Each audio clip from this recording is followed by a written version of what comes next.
This episode is brought to you by LifeLock. During Cybersecurity Awareness Month, LifeLock wants to give you helpful tips to protect your identity.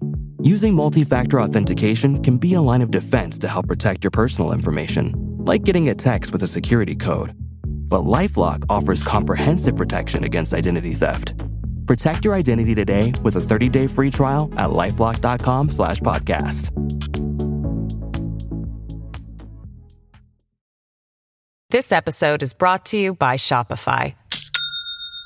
Do you have a point of sale system you can trust, or is it a real POS?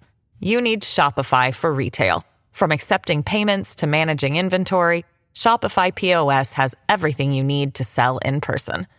Go to shopify.com/system, all lowercase, to take your retail business to the next level today. That's shopify.com/system.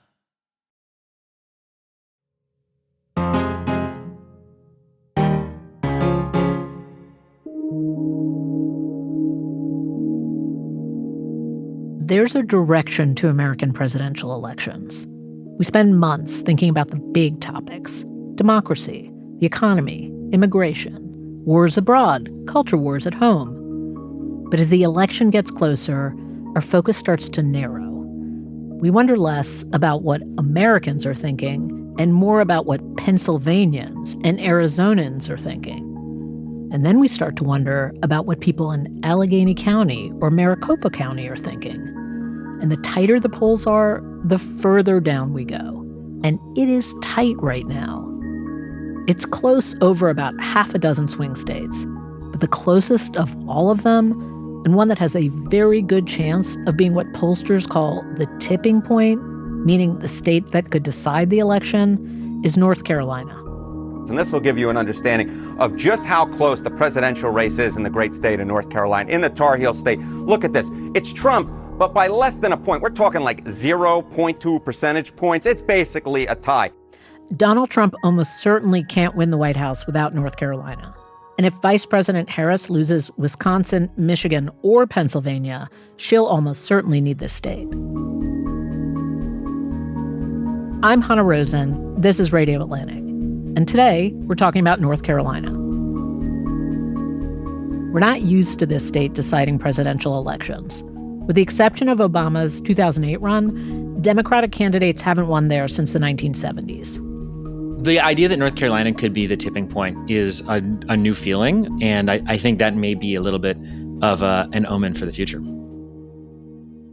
That's staff writer David Graham. He writes about politics, and he lives in Durham, North Carolina.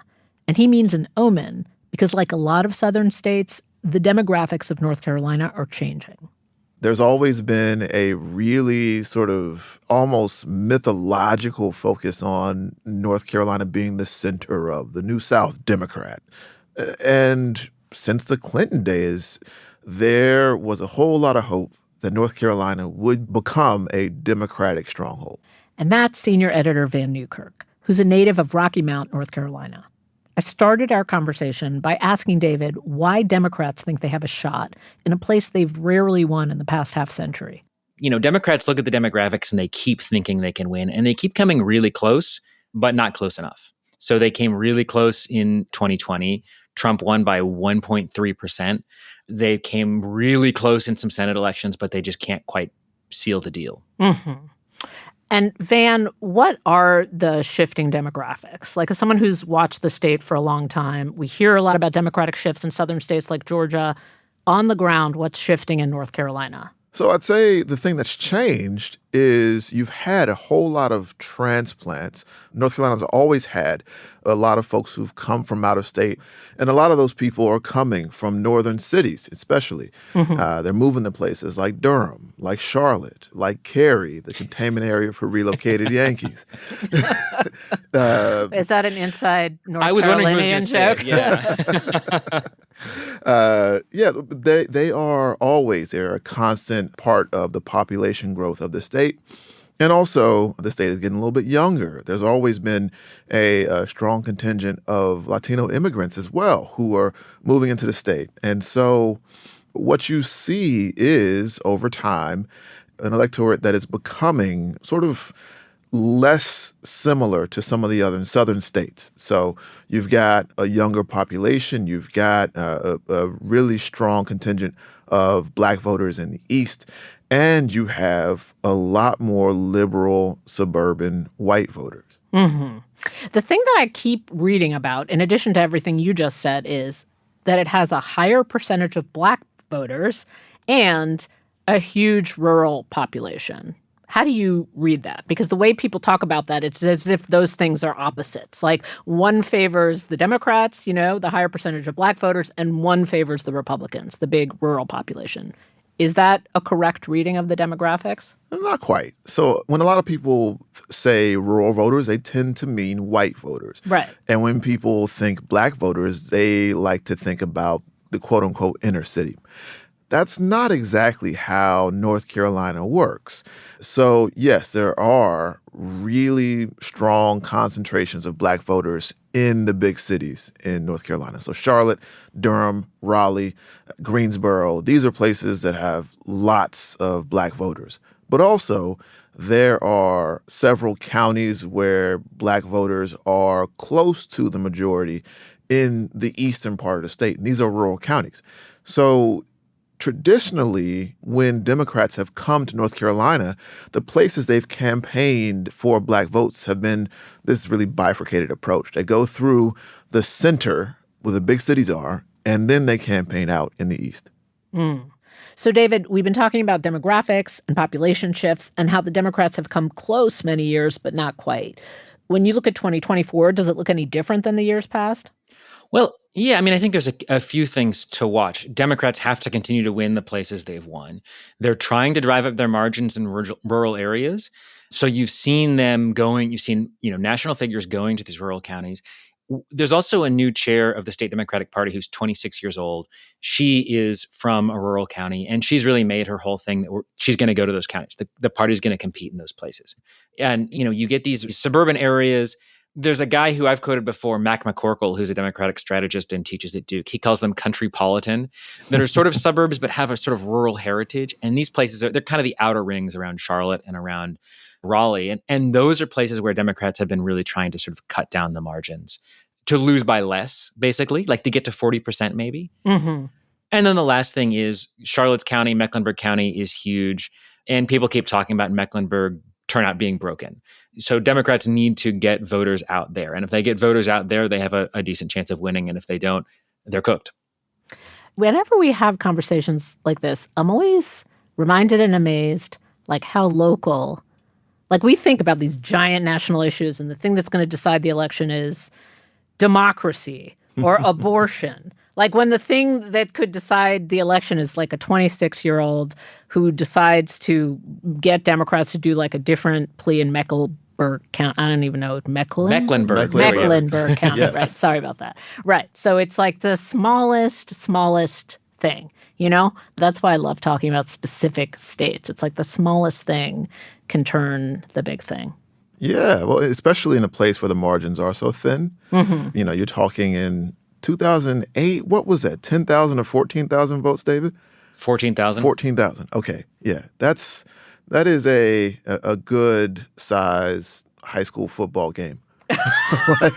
That's the margin. Yeah. 75,000 in 2020.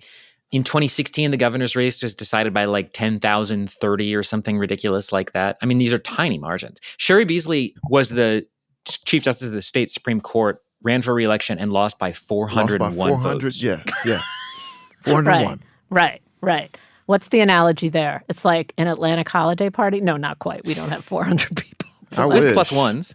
Right, with plus ones. Maybe. Amazing. But we should talk about what the Democrats are actually doing. Like, what do the Harris campaign's efforts look like on the ground? They are here all the time. Part of that is that they have a lot of surrogates coming in. Harris has visited. Doug Emhoff should just get a pied-à-terre here at this point. Tim Walz has been here. Gwen Walz, I believe, has been here. Josh Shapiro has been here. Wes Moore has been here. Jamie Harrison has been here, the chair of the DNC, and just a lot of grassroots events. They're out canvassing, they're training people, they're doing all the sort of ground game things that you expect from a well-funded and organized campaign. And I think what's different is they're doing more of that in rural areas instead of concentrating it just in the big cities. Okay, Vann, as a person who knows North Carolina and rural North Carolina, what do you think of that effort? Like, how does that strike you as someone who knows the place well? Like, Democrats actually making that effort and going in and knocking on the doors or whatever it is they're doing, giving speeches, going places where apparently people don't usually bother to go. Well, I think people actually do tend to like and appreciate a little pandering. Mm-hmm. So when people come in and get a nice photo op of them with a cookout cup, that actually makes its way to the group chats and sort of seeds the idea of voting for Harris. And that's sort of part of the strategy. Mm-hmm. Dan, can you explain cookout for people unenlightened? Okay, so cookout, it is a strikingly inflation-resistant restaurant where you can buy trays. You can get a chicken sandwich, a corn dog, chicken nuggets, and fries for like $10. And how many times have you done that exact thing? I cannot count how many cookout trays I've eaten in my life. I just know that they used to know me at the window. Yeah. But I think it does matter. Yeah. I think people, especially now, given that there's a disaster response and recovery going on, people are going to appreciate the candidates, their surrogates, people in the party making themselves known. And we're talking about two different profiles of rural. We're talking about the rural voter in the East, where they are used to surrogates coming out, especially Black surrogates coming out, going to Souls to the Polls events, going to Black churches and making their speeches. We're also talking about mostly white voters in the West who aren't so used to having Democratic politicians come through and be seen and heard. And I do think banking on at least some of them to be moved by people showing up, that's probably a good strategy. So just because the outreach to rural North Carolina could become a critical thing in this election, just broadly characterize for us the differences between rural West North Carolina and rural East North Carolina so that when we're obsessively watching the polls on election night, we understand. Okay, well, if you want to make a very rough comparison, Western North Carolina is where the majority of the rural white population lives. Eastern North Carolina is where the majority of the rural Black population lives. And Eastern North Carolina, there is a very strong sort of religiously themed and tinged attachment to the Democratic Party among those Black voters. And in Western North Carolina, there's the remnants and the legacy of what we call the Blue Dogs. So the old New South, the very last stronghold for a long time of conservative Democratic voters. Mm-hmm. There's a real belief among Democrats still that people are going to keep moving here and it's going to become like Northern Virginia. Like the Research Triangle in Charlotte will be like Northern Virginia, where they are just such a big sink of votes that Republicans can't win the state. At least they can't win the state at a statewide level, even if they can continue to dominate the legislature. And I think that's an open question, but like they've been saying that for a long time. It hasn't happened yet. So I'll believe it when I see it. I do think if Harris were to win North Carolina, that would be, to me, something of a watershed. Number one, it would mean that North Carolina went Democratic for the candidacies of the first two Black people to be president. And that, I think one thing that people will tell you about the South, the biggest constant in voting in the South is what's called racially polarized voting, which is the number one indicator of who a white voter in the South will vote for is whether Black people like that candidate or not. And this is proven by years and years of elections, of studies. So if North Carolina becomes the only Southern state to go twice for Black candidates in their first time out, I think that is a strong signal that this kind of voting behavior, which is, has been the norm in North Carolina, it is fading enough for North Carolina to become a regular part of the Democratic strategy. When Vann talks about racial polarization, I think there's a couple other places we see that showing up in the state. The state is heavily gerrymandered, both at the U.S. House level and at the legislative level. Democrats are going to lose several seats here because of a new map in the U.S. House, and that goes to the question of control of the House. The legislature is, for the foreseeable future, permanently Republican because of that. And this election, it's the first general election, we're going to have a new voter ID law in place, which is something Republicans in the state have been trying to do since the Supreme Court Shelby decision, tied up in litigation for a long time, but it's now in place. So that may have some effect on the election as well. It's been 11 years since that law first came into play. 11. Yeah. We've been talking about what's changing and isn't changing politically in the state, but hearing you guys talk, I'm also wondering about the possibility of something shifting culturally in North Carolina, like in a real way, like how it sees itself, how it teaches its own history, what the monuments are like. I mean, maybe this is too much, but I'm just thinking, like, is there, does it go further than just like a Democratic strategy? I think a lot of that has already happened. A lot of people in the Triangle think of this as being a little bit like Austin, I think, in ways that are good and bad. But Austin doesn't change Texas. Like, Austin is Austin. You know what I mean? No, but it's a change. I mean, Austin sees itself in a very distinctive way, and I think that's true here. And you see the people coming in. You see changes in the culture. I think a lot of that stuff has already happened. But what's interesting, to your point about monuments, we had several notable cases of sort of vigilante tearing down Confederate monuments, and then a real backlash from the conservative General Assembly. And so I think what defines the state right now is this conflict between this kind of new South vision that a lot of people have and a really entrenched conservative power.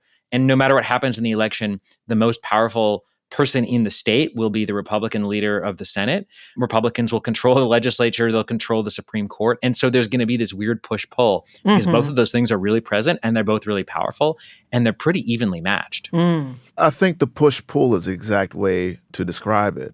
So my hometown, Rocky Mount, I wrote about years ago the Confederate statue that was in the middle of town in Battle Park and the one where we used to run under when we had track practice.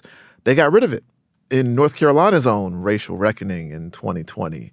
And yet, in the same place, in the same county, there are new restrictions on teaching, say, critical race theory and Black history. The situation is dynamic. It goes back and forth. I don't think you can say there's a victor yet.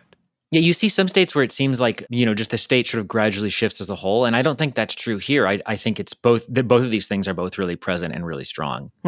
I think North Carolina, an argument that I have sometimes made is that North Carolina was kind of the testing ground for a lot of conservative things. After 2010, the legislature started doing a lot of things that then kind of went national. Voter ID, rolling back various laws, like we have a racial justice law. They rolled that back. They started targeting the public universities. And it was the testing ground for the claims of election fraud. So in the 2016 gubernatorial race, Pat McCrory, the incumbent governor, loses the race by some 10,000 votes and cries fraud. They file all these lawsuits. They keep insisting that there's massive fraud and they're just going to turn up the evidence anytime now. And they don't. And what eventually happens is they get tossed out of court, but also they get defeated in part by Republican county board of election chairs who say this is nonsense. There's nothing behind this. A Democrat wins the governor's race. But, once you uncork the lamp and let the genie of doubt out, I think it's a real problem. And I think, just as we saw that here in 2016, just as we saw in 2020, there are going to be questions about that. Huge portions of the Republican electorate here, as everywhere else, say they don't believe the 2020 election was fair.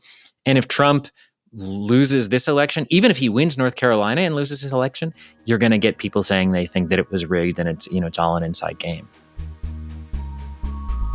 All right, so it's going to be close and possibly contested. And then on top of that, there are two election wildcards we haven't talked about that are specific to North Carolina.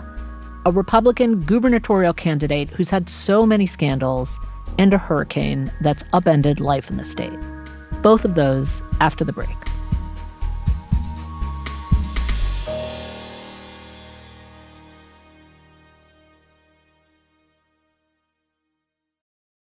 This episode is brought to you by LifeLock. During Cybersecurity Awareness Month, LifeLock wants to give you helpful tips to protect your identity. Using multi-factor authentication can be a line of defense to help protect your personal information, like getting a text with a security code. But LifeLock offers comprehensive protection against identity theft. Protect your identity today with a 30-day free trial at lifelock.com/podcast. This episode is brought to you by Shopify. Do you have a point of sale system you can trust, or is it a real POS? You need Shopify for retail. From accepting payments to managing inventory, Shopify POS has everything you need to sell in person. Go to shopify.com/system, all lowercase, to take your retail business to the next level today. That's shopify.com/system. So, okay, wild cards. Now the biggest wild card.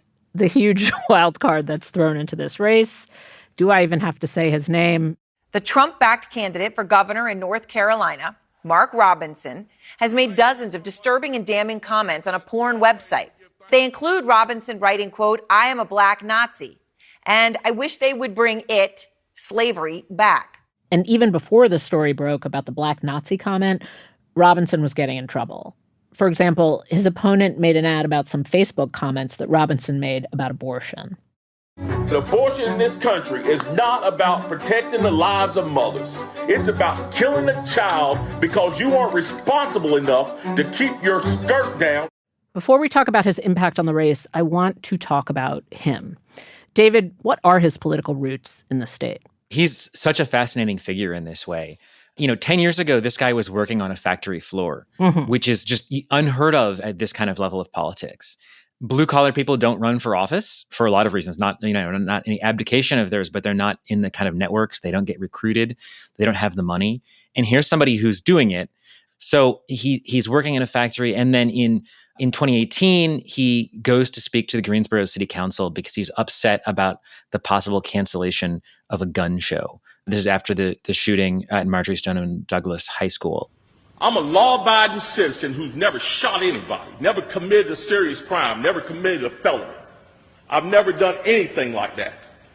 But it seems like every time we have one of these shootings, nobody wants to put the blame where it goes, which is at the shooter's feet. And the speech gets clipped, posted on Facebook by Mark Walker, who's a U.S. rep from North Carolina. And within days, Robinson is on Fox News. And pretty soon he's getting recruited to run maybe for Senate, maybe for lieutenant governor.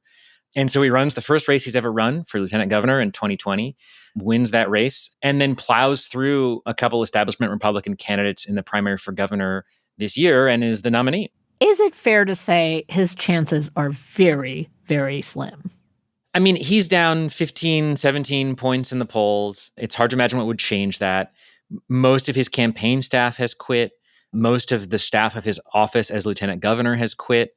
As you can imagine, it's hard to recruit quality new staffers when you're in that kind of situation, especially when your fundraising is drying up, as it is for him. He's promising to sue CNN for making things up. So never say never, but it's hard to imagine how he bounces back now. Okay, so let's say Mark Robinson is probably, we can safely say, probably not going to be the governor of North Carolina. Is there still a potential residual effect on the outcome of the election? Is there a world where you can say that this outrageous candidate is the reason Kamala Harris is elected president? Well, I think Democrats hope that it will, but actually the fact that Robinson is trailing so far actually kind of works against that hope. There is not going to be a tight governor's race. There are plenty of people who are just fine voting against Mark Robinson, voting for Josh Stein, and voting for Donald Trump.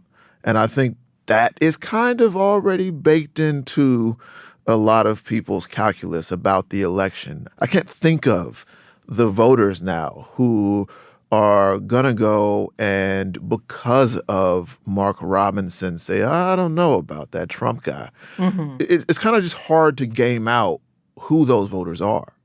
I think the rosy Democratic case is that this drives down Republican enthusiasm and Republicans stay home because they're so turned off by this race. And also, you see Democrats really trying to tie Robinson and Trump together. So Harris has ads up here that are, they have footage of Trump saying that Robinson is like Martin Luther King on steroids and so on and so forth. So she's trying to really explicitly tie them together. Vann, do you find any cultural roots for him? Like, do you have any way of reading him that's different than he comes out of nowhere and pops into the political scene? Well, I think he does up to a point. He fits in a tradition of Black conservatism in the state. So there are quite a few Black conservative voters, especially those who come out of a similar background. He is from Greensboro, which is one of these nodes on the Black Belt in North Carolina. He spent time in the military. I know quite a few Black conservatives who are rooted in the church, who also have military backgrounds, and who may have spent time in Greensboro. But I think that is kind of where the similarities end. He gets so much of his language from the online right.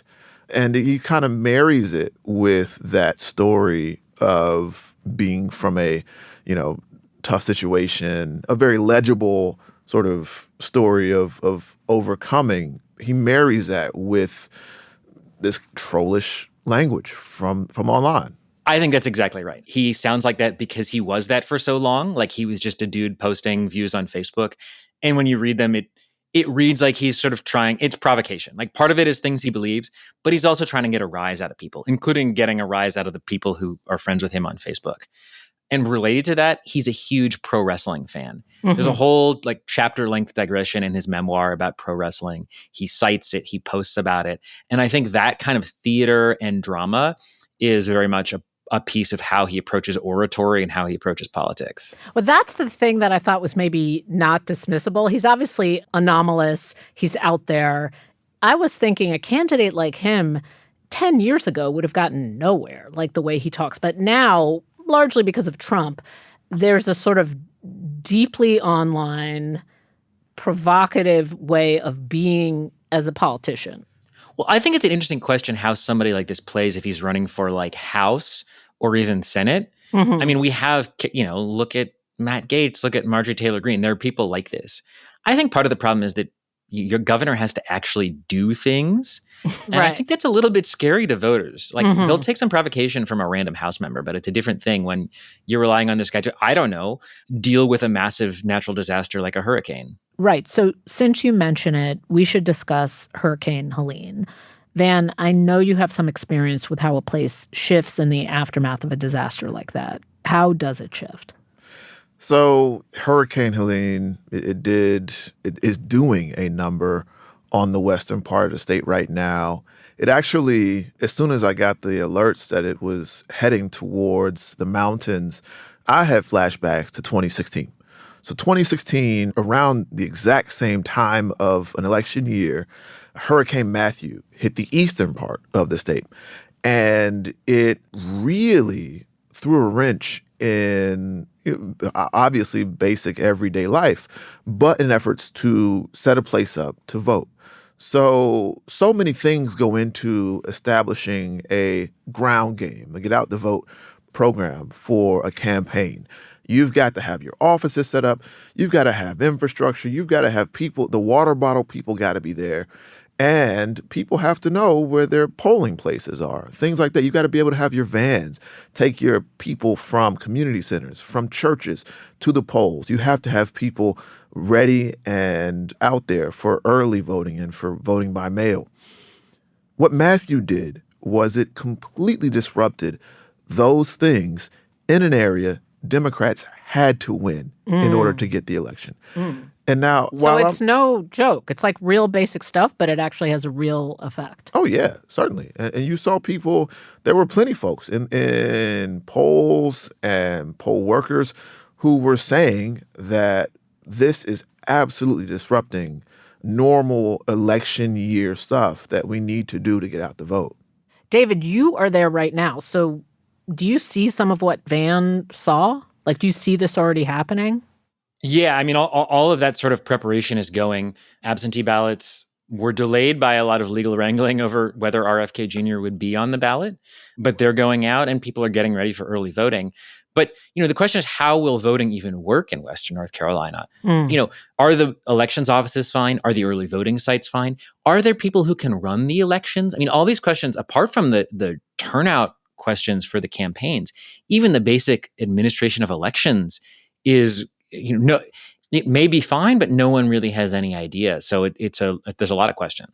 And I'll say it's honestly, at this point, not the biggest priority. Yeah. The biggest priority, we don't know if the utility companies are going to be able to restore power before the end of the year. Mm-hmm. That is a problem. Yeah. We have a serious humanitarian problem that is going to only, I think, over the next few weeks, we're going to see exactly how that takes shape. I think when you lose power, there are a lot of things that can go wrong downstream of that you aren't really thinking about when the floodwaters are there. Yeah. But we're talking dialysis. We're talking how do the hospitals run? How do people go to school? Those are the primary concerns. Mm-hmm.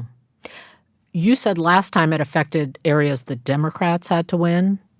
And this time? Well, they have to win the whole state. So it will affect them. Although the West is, those are 26 counties that Trump won. One of those counties, Buncombe County, Asheville's there. And Asheville is absolutely part of the Democratic strategy. So this time it also affects areas that Democrats need to win. Both parties. Yeah. I think this is, I think it is a bigger challenge for Republicans. The counties that are in the disaster area accounted for like a quarter of Trump's vote in North Carolina in 2020.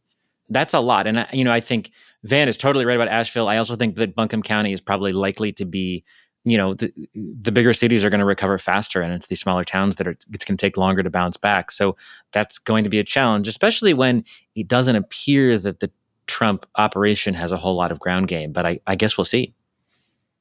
I will just acknowledge now, because I feel the need to, that we already know over 100 people have died and hundreds of people are missing. It is weird to be talking about it in horse race terms. It just happens to be the nature of our conversation. But, there are so many stories in the news that are just, you can't believe what it's like to move through like a sudden flood like that. So I just want to say that. And like you said, Vann, we talk about it in this way because we're thinking about the national election. But one of the effects it has on the election is like nobody cares. Like if you're it's not the focus for those people. They're not thinking about how they're going to vote. They're thinking about how they're going to eat. Exactly. Right, exactly. Right. And like where they're going to live and how all their stuff is gone. So where their loved ones are right now. Yeah. Not to mention, by the way, Hurricane Milton, which is happening just as this episode comes out. So we're thinking about people facing Milton and also people recovering from Hurricane Helene. Vann, David, thank you so much for coming on and talking to me today. Thank you. Thank you. This episode was produced by Kevin Townsend, edited by Claudine Abade, and engineered by Rob Smirsiak. Claudine Abade is the executive producer of Atlantic Audio, and Andrea Valdez is our managing editor. I'm Hannah Rosen. Thank you for listening.